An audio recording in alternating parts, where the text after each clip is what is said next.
El Centro de Estudios de Familia y Sociedad trae para ti Familias Caminando, un espacio para la reflexión, difusión y acompañamiento para lograr una cultura de familia. ¡Comenzamos!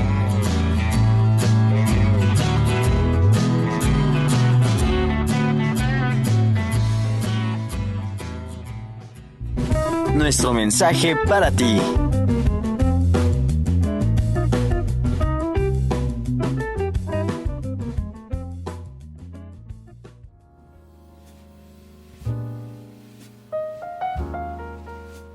Uno va avanzando en la vida. La vida te va enseñando muchas cosas. Vas viviendo experiencias que te van ubicando con mayor profundidad en el medio en el que vives, en la realidad en la que te mueves, y entonces eso te hace, en primer lugar, menos dogmático, porque el mundo no lo es. Te hace menos violento, porque Te hace menos violento, porque la violencia no resuelve nada y te hace más plural, porque el mundo en que vivimos es un mundo plural. La última clase de Don Manuel Díaz Cid. Alcanzar la sabiduría, un anhelo tan humano como ninguno, pero tan difícil de alcanzar como atrapar una mariposa con una red. Porque a veces confundimos conocimiento e incluso información con sabiduría. Y no hay nada más lejano. Podremos conocer mucho, muchísimo, o contar con toda la información que existe, y sin embargo, permanecer tan lejos de la sabiduría como cuando vislumbramos el horizonte. Y sin embargo, conocemos venerables ancianos que pese a jamás haber tocado un libro o alejarse de los estrechos límites de su comunidad, poseen la sabiduría más elevada. ¿Qué es la sabiduría entonces? ¿Cómo alcanzarla? ¿Y por qué es tan importante? Antes se tenía claro, había que adquirirla, y aunque ocasionalmente alguien la alcanzaba en la juventud o la madurez, solo el tiempo garantizaba lograrlo. Y es por esto que la mayor autoridad en las comunidades estaba conformada por los ancianos del pueblo, a quienes se consultaba todo tipo de asuntos, y se apreciaba y se valoraba su opinión, consejos y reprimendas. Hoy, parece que hemos olvidado este principio básico de sentido común, y desbordados por las fuentes de información y conocimiento, creemos necesario tomar en cuenta las apreciaciones de nuestros mayores, ciegos ante la autosuficiencia que el mundo nos ofrece. Pero entender lo que es y adquirirla son dos cosas completamente diferentes, aunque lograr entender lo que es podría ser el primer paso para poder alcanzarla. A veces las definiciones que se han dado son insuficientes. Sin embargo, en otras ocasiones la RAE da 3 definiciones. 1. Grado más alto de conocimiento. 2. Conducta prudente en la vida o en los negocios. 3. Conocimiento profundo en ciencias, letras o artes. Pero ninguna de las 3 expresa, en un sentido amplio, la esencia de la sabiduría. Porque de algún modo, casi intuitivo, sabemos que la sabiduría es mucho más que eso, incluso más que la unión de todas esas definiciones. También encontramos que la sabiduría se distingue por usarlos, los conocimientos, con prudencia y sensatez, y que dota al individuo de un mayor entendimiento y profundidad en el conocimiento sobre las circunstancias que determinan la existencia. Esto último nos permite entender un poco más que la sabiduría implica el uso de al menos 2 de las potencias del espíritu, entendimiento y voluntad, y no se queda solo en el conocer o adquirir conocimientos. Y entonces podemos preguntarnos, ¿qué es lo que realmente buscamos o anhelamos? ¿Y por qué? Don Manuel habló sobre la vida y lo que te va enseñando, de cómo poco a poco va poniendo las cosas en su lugar y permite que entendamos un poco más lo que es importante.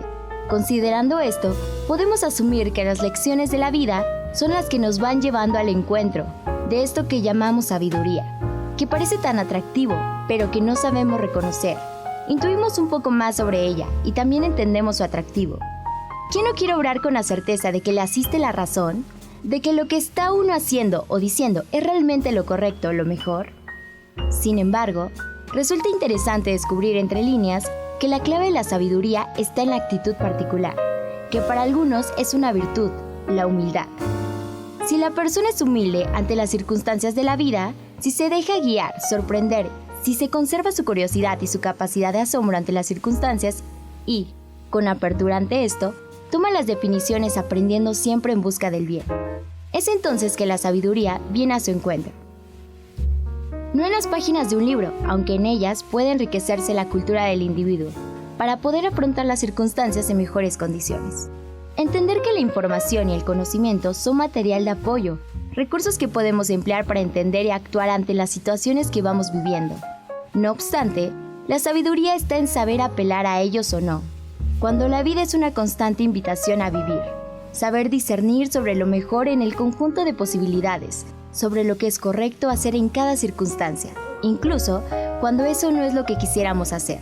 La sabiduría es más un proceso que un fin.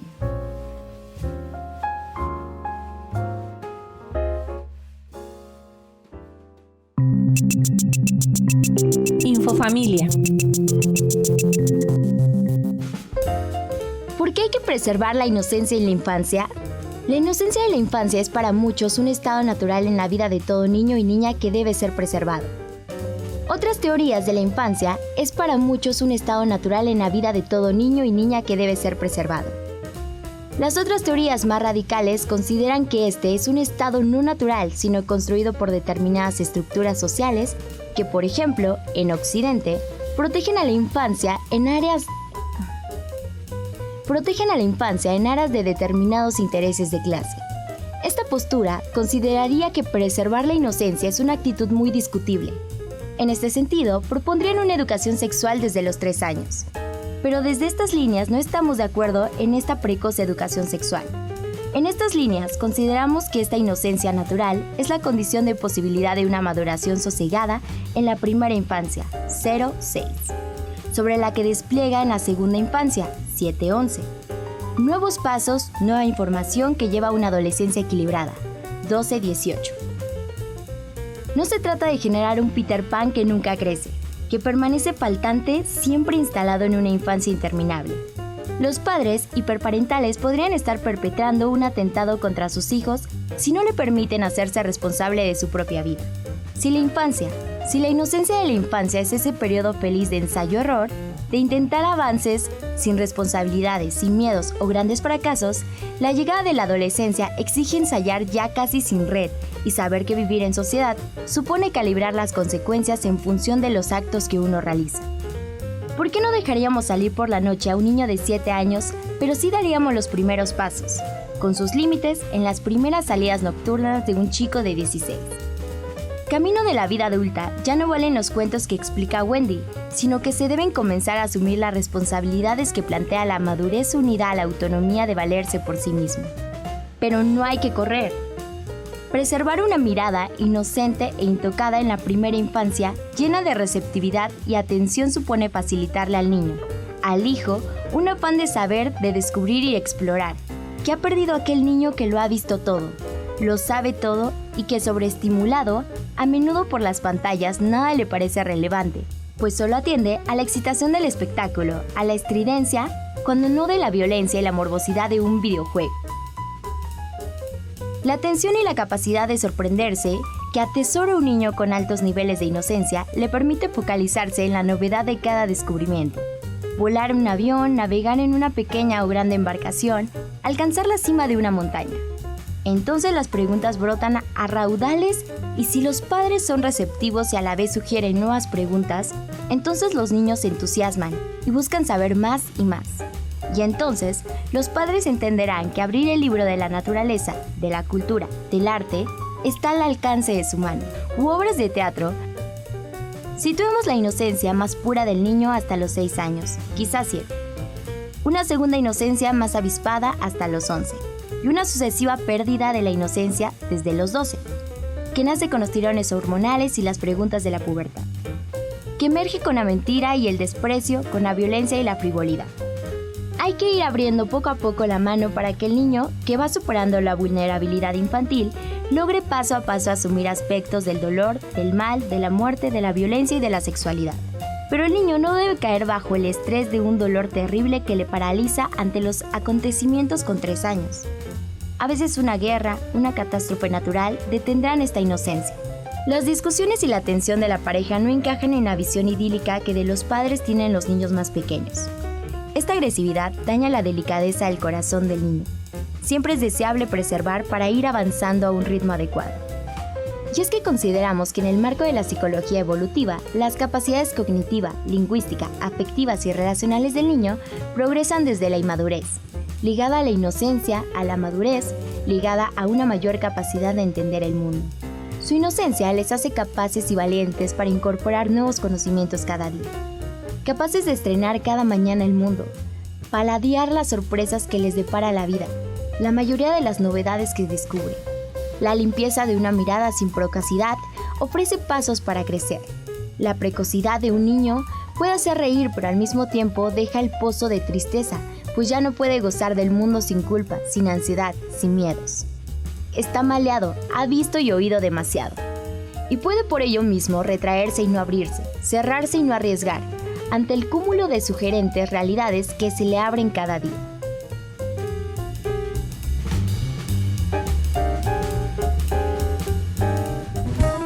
Nuestro tema del día.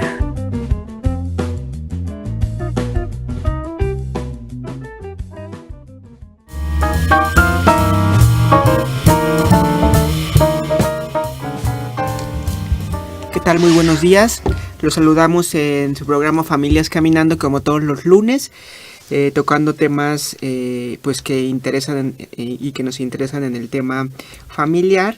Y hoy decidimos, por situación de que el programa anterior nos quedaron como muchas dudas y como había muchas cosas que no habíamos tocado, pues decidimos invitar nuevamente a la doctora Cintia Montaudón. Ella, le habíamos dicho el programa pasado, que trabaja aquí en el área de negocios, ¿verdad, Cintia? Entonces, le agradecemos muchísimo que haya aceptado otra vez la invitación para estar con nosotros. Está con nosotros también María Carmen Aispuru del Cefas y su servidora Cristina Pérez también de el Cefas. Entonces, Cintia, pues bueno, nuevamente muchísimas gracias por estar aquí, por regresar, para sacarnos de muchas dudas que nos quedaron del programa pasado, de algunos temas. Vimos el programa pasado el tema de empresas familiares. Entonces, no sé si nos quisieras hacer favor de como hacernos un breve resumen de algunos puntos que tocamos para pues retomar algunos puntos que quedaron pendientes o que necesitábamos saber más del programa anterior.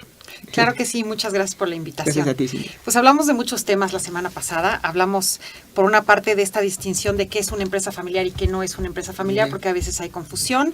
Hablamos también de la condición de familia empresaria, ¿no? Estas familias que favorecen el emprendimiento y que generan otras empresas familiares.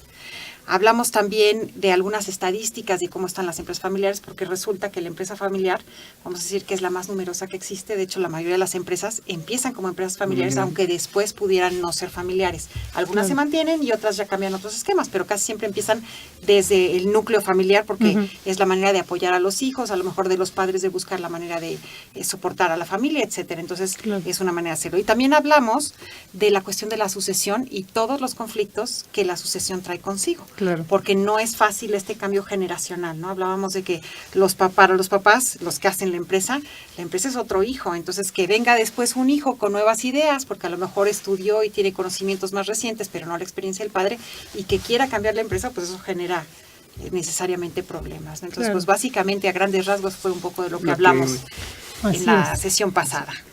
Muy bien, Cintia.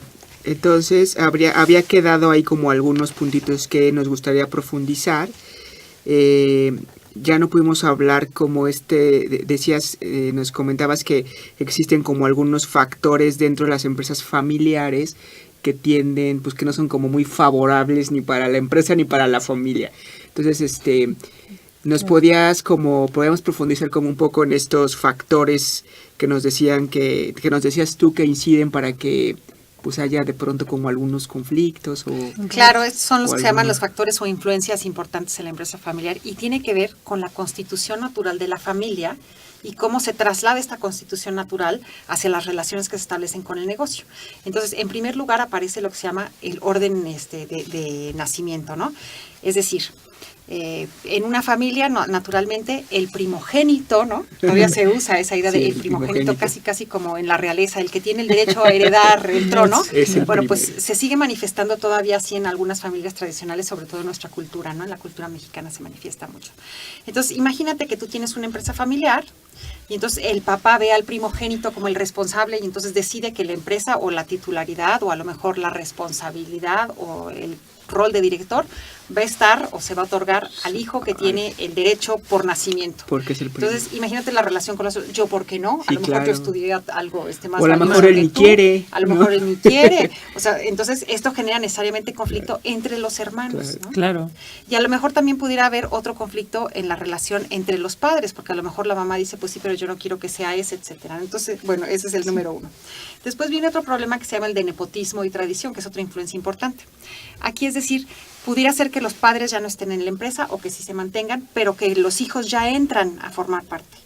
Y que los hijos, como se consideran que tienen ciertos privilegios por ser los hijos del dueño y futuros dueños, hacen que se les dé como un trato especial dentro de la empresa familiar. Claro. Y entonces esto genera conflicto no con otros miembros de la familia, sino con otros empleados. Es decir, yo hago el mismo trabajo que tú, a lo mejor lo hago mejor, a lo mejor me pagan menos y tú además tienes como una posición mejor que la mía. ¿No? Claro. Eso es muy común, ¿no? Yo he visto muchos casos. Sí, claro. Y se ve cada vez con más frecuencia. Es una cuestión también que tiene que ver con que uno se siente con ciertos derechos por ser parte de la familia, aunque todavía no seas parte de la empresa familiar, ¿no? O sea, trabajas ahí, pero la empresa todavía no es tuya, pero te sientes con esos derechos. Sí, claro. Lo tercero es el que se llama el favorito. Es decir, no necesariamente eres el primero en nacer, pero eres de alguna manera el consentido. Entonces, por ser el consentido, pues también hay otros privilegios. Claro. Entonces, esta es la condición de favoritismo que se ve también en otras empresas, ¿no? A lo mejor no es empresa familiar, pero el jefe tiene un favorito por algún motivo y entonces le da un trato especial y los demás, pues a los demás no les parece esta situación como muy favorable. Otra más tiene que ver con la socialización y relaciones. Okay. A lo mejor en la empresa familiar, mi hermano no se lleva muy bien con mi papá, pero yo sí.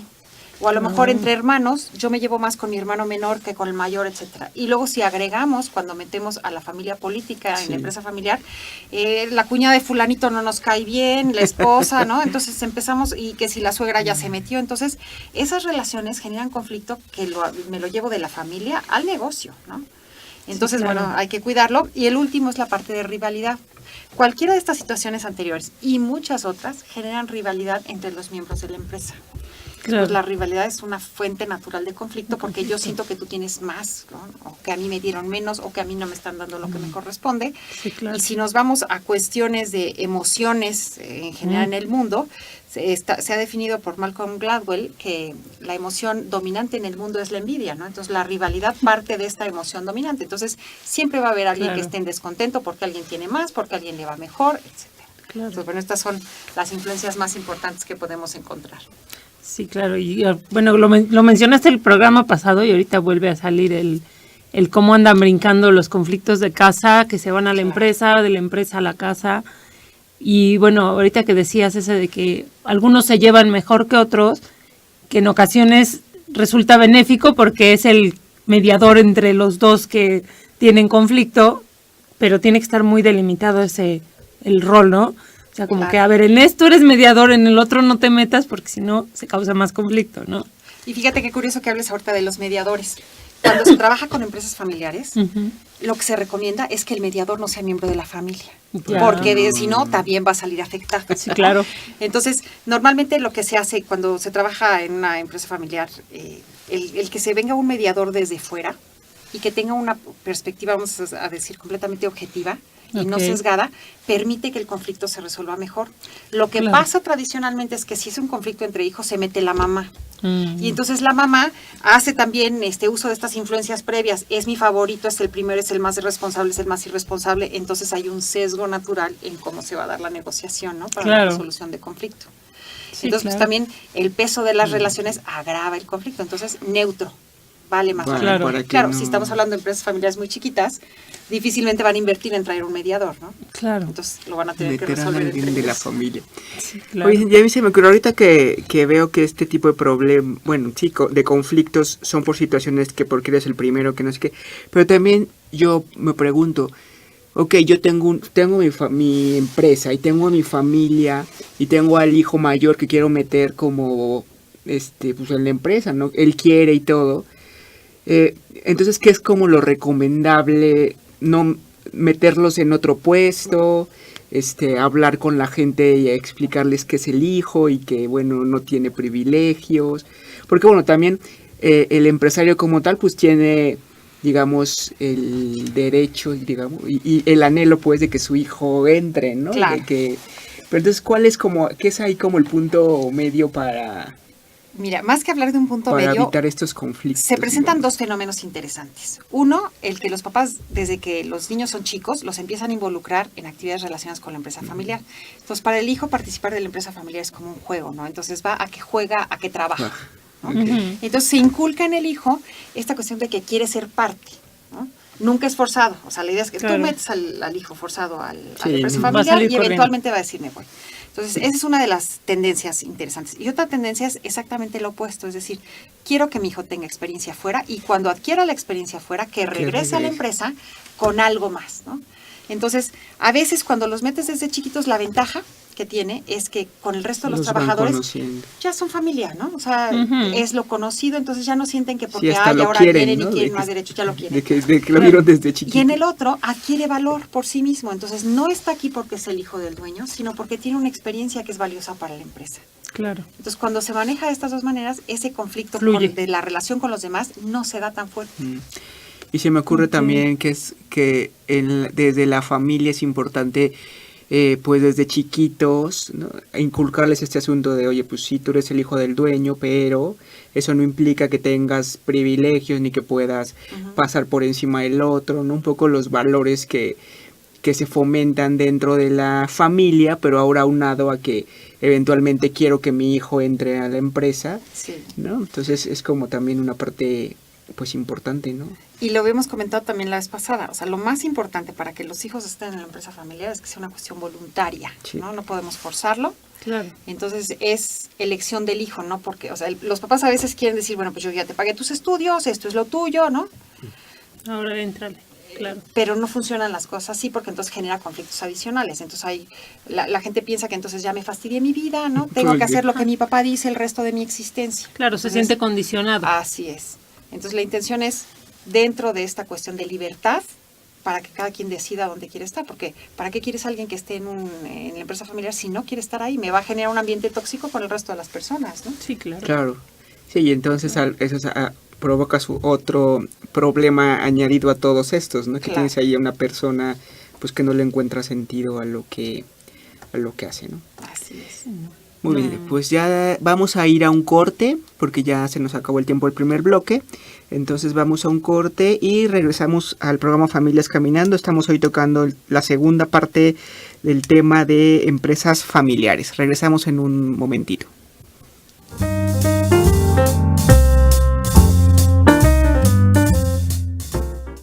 Hola, soy la basura en tu coche.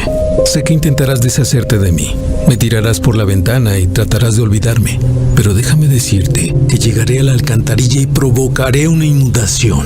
Y cuando tu auto se quede atascado, mientras estés pidiendo ayuda, sabrás que volví. Si tienes que deshacerte de la basura, hazlo en un bote. Y si puedes, recicla. Si la tiras en la calle, te llega. Nos vemos pronto. Este es un mensaje de Dale la cara a la Toyac. Soy de Tabasco, tengo 21 años y estudio la licenciatura en Comercio y Estrategia Internacional en UPAEP. Practiqué baile contemporáneo y eso me formó como una persona muy apasionada y detallista. Amo la música y por eso estuve aprendiendo batería en Bellas Artes UPAEP. Mi gran inspiración es mi mamá. Es una emprendedora social y me enseñó que lo más importante es poner el corazón en lo que hago. En UPAEP lo estoy logrando porque me forman con los mismos valores que ella me inculcó. Mejorar mi entorno es uno de mis sueños y por eso estoy colaborando en 2 proyectos que promueven la vida sustentable. Estoy determinada que el impacto que deje en el mundo sea el inicio de la transformación que nuestro futuro necesita. Mi historia comienza aquí. Soy Karen y soy UPAEP. En México, la leucemia es la principal causa de muerte por enfermedad de niños de 5 a 14 años. En UPAEP queremos transformar esta realidad. Un grupo de estudiantes de diferentes posgrados estamos desarrollando un proyecto que busca identificar nuevos marcadores moleculares de leucemia. Esta investigación es conducida por la doctora Rocío Baños del Centro de Investigación Oncológica Una Nueva Esperanza, UPAEP. Con este proyecto participamos en 2 convocatorias. La primera en la Universidad de San Diego, la cual nos sirvió mucho para afinar nuestro proyecto. La segunda fue en Tsinghua University, en China, donde concursamos 67 equipos de todo el mundo y solo pasamos 11. Trabajamos mucho durante 2 semanas y al final valió la pena. Resultamos ganadores del primer lugar y obtuvimos apoyo para seguir con nuestro proyecto. Mi historia se transforma con cada acción que emprendo. Aún me falta mucho por contar. Soy David y soy UPAEP.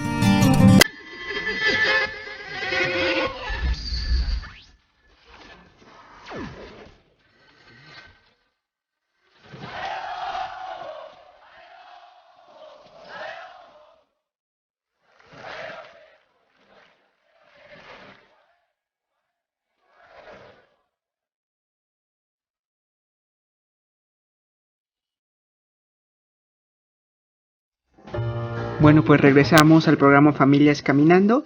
Estamos hablando del tema de empresa, la segunda parte del tema empresas familiares. Está con nosotros la doctora Cintia Montaudón de aquí de la Escuela de Negocios en la universidad. El primer bloque, ella nos habló de algunos factores que inciden en las empresas familiares, nada más así como recordándonos, nos habló de algunos conflictos como cuando es el primogénito, ¿no? Que el papá decide meterlo a la empresa, algunos asuntos de que es el favorito, existen algunas rivalidades dentro de las empresas. Bueno, ella nos hizo favor de explicarnos algunos factores que influyen para que a veces haya conflicto dentro de estas empresas familiares. Entonces, Cintia, ¿qué te parece si ahora también se había quedado pendiente un punto que era las dimensiones básicas de las empresas familiares? Entonces, ¿qué te parece si nos haces favor de ahondar un poco más en ese tema para que nosotros aprendamos y nos quede claro a qué te refieres con estas dimensiones? Claro, estas dimensiones son esos elementos claves sin los cuales la empresa familiar no puede existir, ¿no? Entonces, primero que nada, pues tenemos por un lado la familia, ¿no? Claro. De donde va a surgir todo lo demás. Por otro lado tenemos el negocio, que es la parte operativa, lo que va a generar los recursos, etcétera. Por otra tenemos la parte de propiedad, es decir, quién es el dueño, el que pone el capital, el que hace las inversiones. Y el cuarto, que es tal vez la dimensión más importante, es la cuestión de balance. O sea, cómo genera un equilibrio entre familia, propiedad y la parte operativa de negocio. Okay. Porque si tiendo hacia un lado nada más, se afecta. Entonces, es decir, si yo pongo antes que todo los valores de familia, la parte del negocio a lo mejor se afecta, porque a lo mejor yo tomo decisiones enfocadas a la familia y no el negocio, y el negocio no va a poder subsistir. Claro. Si hago lo contrario, si me voy a favorecer la parte de negocio, pues pierdo estas relaciones familiares, no le doy la atención que se requiere, ¿no? Se pierde la calidad de vida familiar. Y la parte de propiedad, pues si no tengo la cuestión de la propiedad para la empresa familiar, pues no tengo tampoco los medios para la subsistencia de mi familia. Entonces es un triángulo que tiene que mantenerse en cierto equilibrio.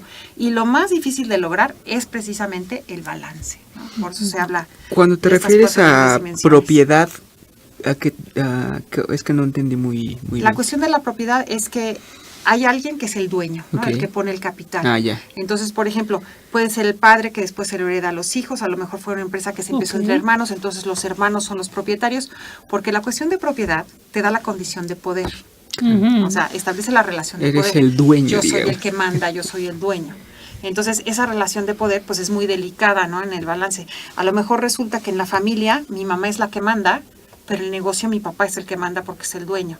Y sin embargo, yo soy el que operativamente soy líder en la parte del negocio porque yo soy el que tiene la experiencia. Entonces, ¿cómo balanceo estas tres condiciones dentro de la empresa familiar? Porque aparte, pues hay gente que está involucrada en la propiedad, pero hay gente que no. Pero en la familia estamos todos.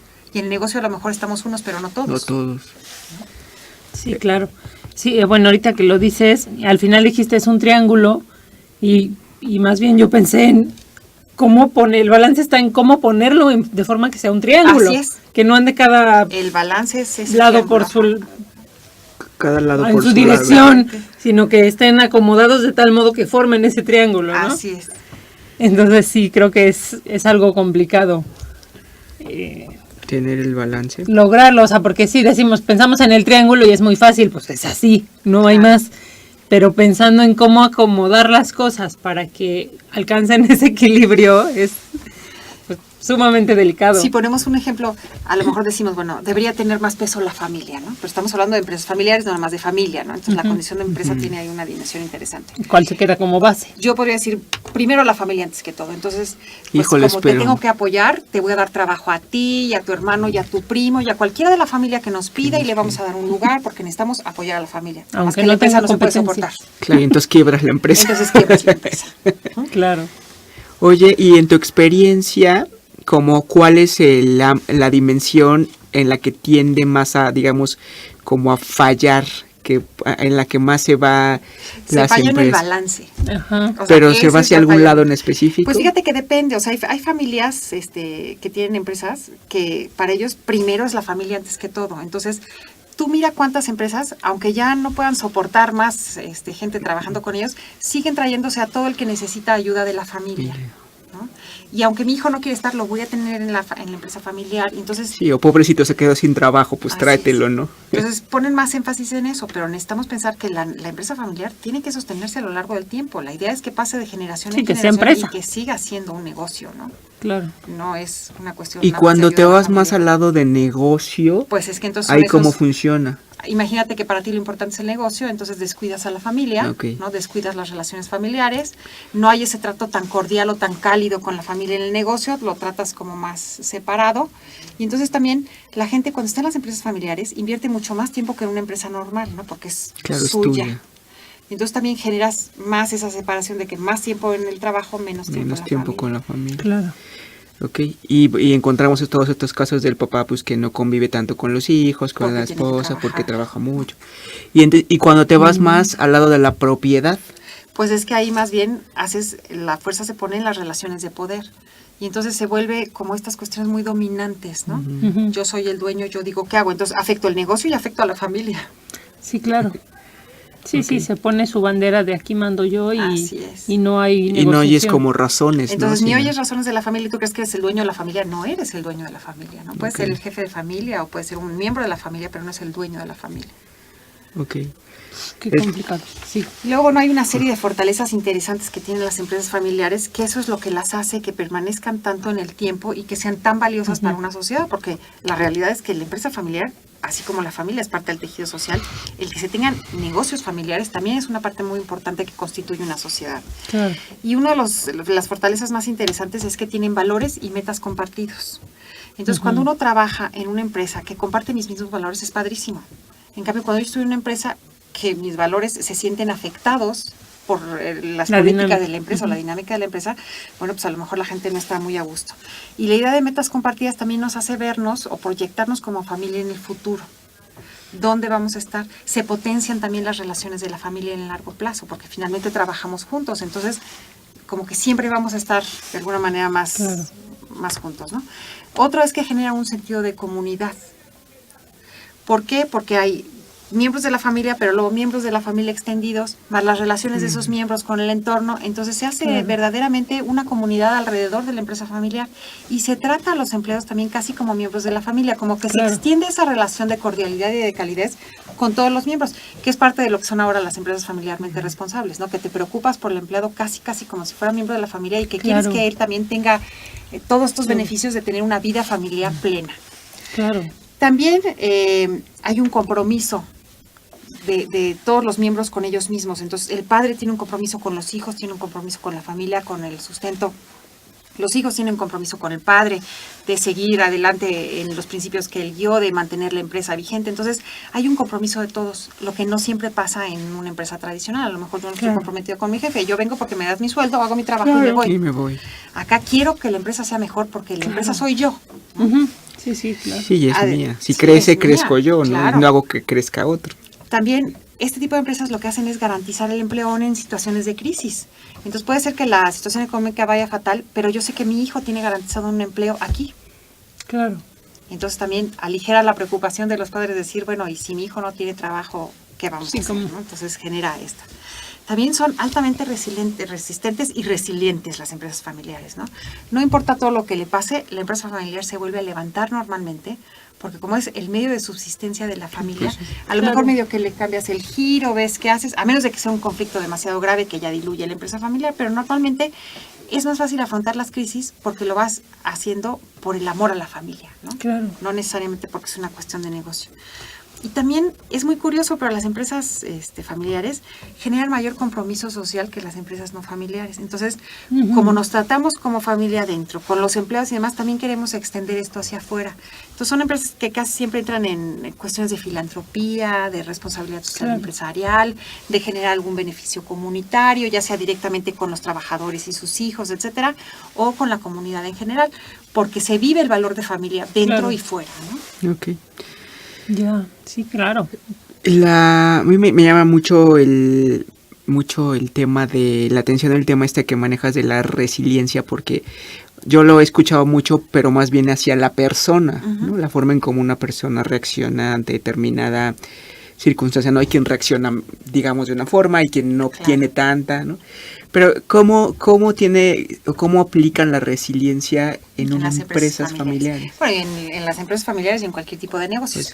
Háganse de cuenta que se trata un poco como el mito de Hidra, esta figura mitológica de la película de Harry Potter, a la que si le cortas una cabeza le salen dos. Entonces, esa es la idea de la resiliencia. No es nada más ser resistente o resurgir como el ave fénix entre la ceniza, ¿no?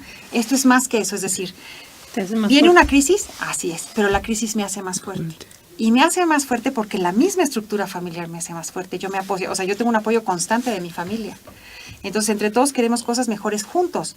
Entonces, el valor está en ese conjunto de elementos que es más grande que la suma de las partes, ¿no? Ese todo de lo que es la empresa familiar lo hace muy fuerte y eso les permite que sean mucho más resilientes que otros. Entonces, buscan la manera de decir, ok, esto ya nos pegó, pero ¿cómo vamos a salir adelante más y mejor? Claro. Entonces tendría que ver mucho también como con la resiliencia de las personas, de la familia, ¿no? Claro, la estructura, o sea, como esos valores, o sea, está dentro de los valores y de los rasgos que tienen los miembros de la familia, pero por lo general, porque como familia no es nada más que me va bien a mí y me va mal, o sea, nos afecta a todos. Entonces, eso es lo que nos obliga a tomar estas nuevas medidas que se llaman también estrategias antifrágiles, ¿no? Que no venga algo y que no los vaya a tirar. Claro. Ahora, se me ocurre que eso es, digamos, como en la condición en que mencionabas el triangulito en que todo esté equilibrado, ¿no? Porque puedo imaginar que a lo mejor si todos están de pleito y viene la crisis, pues a lo mejor a nadie le interesa mucho ayudar al otro, que la empresa salga, ¿no? Pues ahí lo importante es mantener este valor de familia, ¿no? Porque si la familia está sólida y demás, eso es lo que va a predominar después. Entonces, no importa cuántos problemas tengas, de todas formas vas a poder salir adelante por ese apoyo y esa sensación de comunidad que se genera. Claro. Súper bien. Pues, ¿alguna otra? No, bueno, dudas muchísimas, pero ya nos queda poco tiempo porque aquí se va volando, ¿no? Pero bueno, podemos invitar a Cintia a un tercer programa. En esta queda pendiente el tema de, bueno, ahora si el famoso, que ya me gustó, el famoso triangulito no está en balance. Bueno, entonces ahora ¿qué hacemos? ¿No? Es como en la familia, bueno, cuando todo fluye bien y esto pues está padre, ¿no? Y entonces hay gente que trabaja para la prevención, para que esto funcione de esa manera. Pero ya cuando nos topamos con que el balance ya no está dado como tendría que ser, entonces ahora ¿qué hacemos? Claro, lo más difícil ahí es que reconozcas que no existe ese balance, porque mucha gente piensa que sí, ¿no? Porque es una cuestión de poder también. Entonces la idea es reconocer que no existe ese balance y ver qué se hace. Y hacia dónde estamos más tendidos, ¿no? Hacia la familia, hacia el... Sí, no, y bueno, algo que mencionamos la vez pasada, no recuerdo si puntualmente, pero la importancia que tiene en esto la comunicación y la resolución de conflictos, ¿no? Tanto dentro de la familia como dentro de la empresa, ¿no? Y para buscar este equilibrio. Claro, y es muy curioso, pero en la empresa es más fácil que se comuniquen que en la familia. Porque aquí, qué fuerte, ¿no? Es muy fuerte, pero es muy fuerte, pero entonces acá se comunican porque tienen estas partes que les están a lo mejor generando conflicto o interés, ¿no? Que es algo importante que tienen que resolver. A veces la comunicación entre padres e hijos no es tan fluida. Entonces, el tener la empresa familiar también abre la posibilidad de otros tipos de comunicaciones con los miembros de la familia, ¿no? Claro, a lo mejor si no tenemos a decírtelo en su casa, pues tenemos a decírtelo en su oficina. Claro. Muy bien, Cintia. Oye, pues te agradecemos muchísimo que hayas venido el día de hoy. Ojalá después nos puedas acompañar para una tercera parte. Con mucho gusto. De verdad, muchísimas gracias. Gracias, Mari, por haber estado también aquí con nosotros. Y bueno, despedimos el programa Familias Caminando y los vemos los vemos y los escuchamos en la próxima transmisión. Muchas gracias y que tengan muy buen día.